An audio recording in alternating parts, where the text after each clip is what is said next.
If you look at the stability of relationships over time, something that's been extensively studied mainly by psychologists, but now also by neurobiologists, what you find is that there are some key features of interactions between individuals that predict that a relationship will last. This is largely the work of the Gottmans. It's actually a husband and wife team up at the University of Washington in Seattle. And they've talked about the various aspects of relationships and interactions between people that predict either staying together or breaking up. And they've identified what they call the 4 horsemen of relationships. These are things that essentially almost always predict that a couple will break up.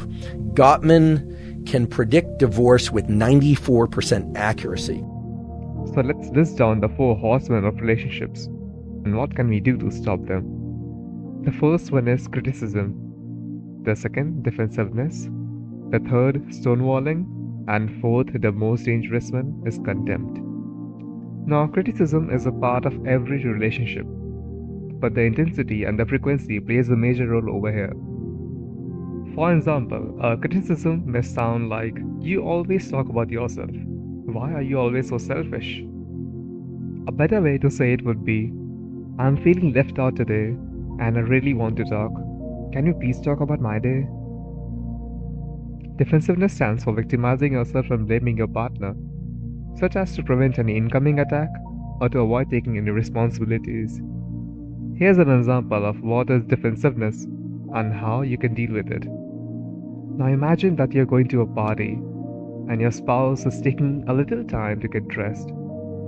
A defensive argument would sound like, "It's not my fault that we are going to be late. It's your fault since you always get dressed at the last second." A better way to say it would be, "I don't like being late, but you're right. We don't always have to leave so early. I can be a little more flexible for you." Stonewalling means when you or your partner completely withdraws from a conflict discussion and they don't respond to each other. It usually occurs when you are completely flooded with emotions and your immediate reaction is to shut down and just stop talking. The best way to stop stonewalling is to take a 15 to 20 minutes break whenever you're having an heated argument. This gives your body and mind to calm down, and it helps you to discuss things in a rational way. Now let's head on to the most important and critical law in the 4 horsemen of relationship, which is contempt. According to Google, the meaning of contempt is the feeling that a person or thing is worthless or beneath consideration. Contempt is often regarded as a sulfuric acid of relationship because it is the most powerful indicator of breakup or divorces in the future. It's a dissociating of your seesaw from their seesaw. They're very excited about something, you're unexcited by it. In fact, it's an inversion of their seesaw where they're excited, you're down.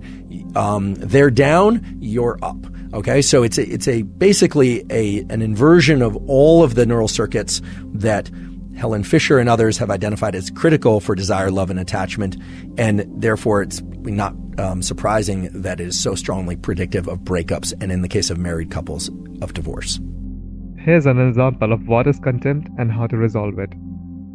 You can say, "Oh my god, you forgot to bring the milk from the store again? You're so lazy." A better way to say it would be, "I understand that you're so busy these days, but could you please remember to bring milk from the store? I would really appreciate it." I really hope that this video helps you and your partner understand each other better. Comment down your views and don't forget to like, share and subscribe. It really motivates me to keep uploading videos. Until then, see you later.